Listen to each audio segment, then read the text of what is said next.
परिचय: एक व्यक्ति जिसने थॉमस अल्वा एडिसन के साथ व्यावसायिक भागीदारी करने का सोचा।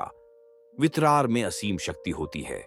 अगर इन विचारों में उद्देश्य, दृढ़ निश्चय और मजबूत इरादों का समावेश हो जाए तो आप दौलतमंद बन सकते हैं एवं वह सब कुछ हासिल कर सकते हैं जो आपने सोचा हुआ है। एडविन सी बर्न्स ने यह खोज निकाला कि कैसे विचार शक्ति से धनवान बना जा सकता है। इस खोज में सफलता पहले प्रयास में नहीं हासिल हुई, बल्कि वह धीरे धीरे प्राप्त हुई। इस महान रहस्य की खोज की शुरुआत बर्न्स की उस चाहत से हुई जो उसे महान एडिशन का व्यावसायिक भागीदार बनाने के लिए दृढ़ प्रतिज्ञ थी। बर्न्स की उस इच्छा शक्ति की सबसे बड़ी बात यह थी कि वह स्पष्ट थी कि उसे एडिसन के साथ काम करना है, न कि एडिशन के दफ्तर में काम करना है। आप बर्न्स की कहानी को ढंग से पढ़िए, उसकी सोच वास्तविकता में कैसे तब्दील हुई। फिर आपको वे 3 नियम बेहतर समझ आएंगे जो आपको दौलतमंद बनाते हैं। जब बर्न्स के मन में यह विचार कौंधा, तब वह इस हालत में नहीं था कि वह इस पर कोई कदम उठा सके। उसके रास्ते में 2 चुनौतियां थीं। पहली यह कि एडिशन से उसकी कभी मुलाकात नहीं हुई थी, न ही एडिशन उसे जानता था। दूसरा यह, उसके पास रेल का भाड़ा देने का इतना पैसा नहीं था कि वह ऑन रेंज न्यू जेसी तक पहुंच सके।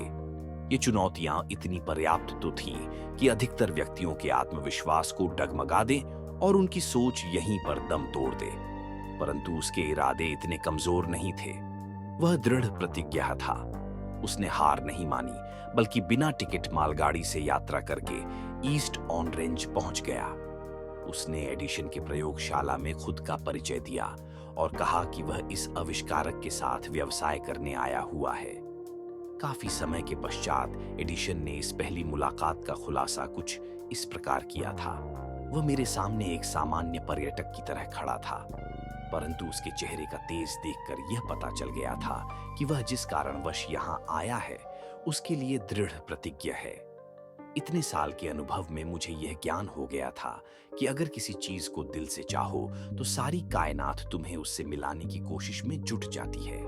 मैंने भी उसके मजबूत इरादों को भांपकर उसे एक मौका दे दिया था और उसने इस बात को पूरी तरह से दिमाग में बैठा लिया था कि उसे इस सफलता को पाकर ही रहना है।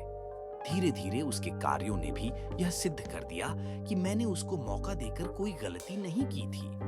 उस नौजवान बर्न्स ने उस वक्त एडिशन से क्या कहा यह उतना महत्वपूर्ण नहीं था जितना कि उसने इस बारे में सोचा कि उसे एडिशन के साथ में काम करना है। इस बात पर एडिशन ने भी अपनी सहमति जताई थी। अगर विचार शक्ति की यह बात हर पाठक तक पहुंच जाए तो उसे संपूर्ण किताब पढ़ने की कोई जरूरत नहीं है। बर्न्स अपने पहले ही साक्षात्कार के बाद एडिशन के व्यवसाय में भागीदार नहीं बन गया था, बल्कि उसे एडिशन के ऑफिस में बहुत ही कम मेहनताना में काम करने का अवसर प्राप्त हुआ था।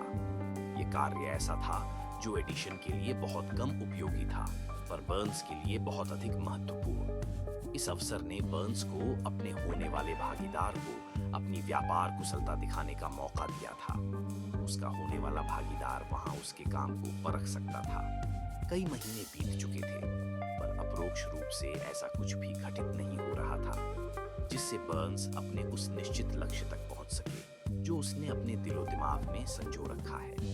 पर उसके मन में कुछ ऐसी प्रक्रियाएं चल रही थी जिनका परिणाम बाद में निकला, पर तब तक वह अपने मनोमस्तिष्क में एडिशन का व्यावसायिक पार्टनर बनने के अपने विचार पर और दृढ़तापूर्वक सोचने लगा था। मनोवैज्ञानिकों ने यह सही कहा है, जब कोई विचार दिमाग पर हावी हो जाए तो वह वास्तविकता में आपके सामने प्रकट हो जाता है।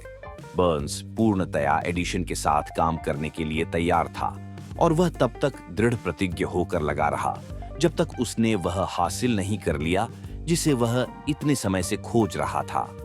उसने कभी इस बात के लिए नहीं विचार किया इतना परेशान होने की क्या जरूरत है, चलो सेल्समैन की नौकरी आसानी से मिल जाएगी।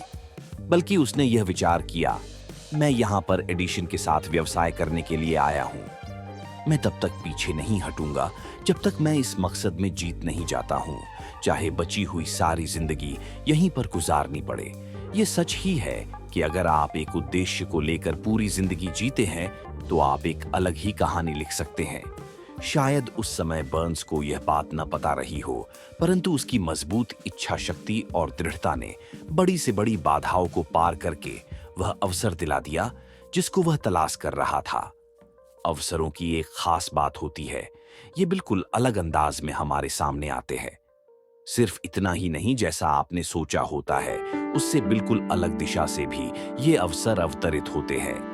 ऐसा कह सकते हैं कि अवसरों की यह चालाकी होती है कि वे पिछले दरवाजे से आते हैं और कई दफा तो दुर्भाग्य तथा क्षणिक हार के रूप में भी सामने आ जाते हैं। शायद यही कारण है कि अधिक से अधिक लोग इन अवसरों को पहचानने में चूक जाते हैं।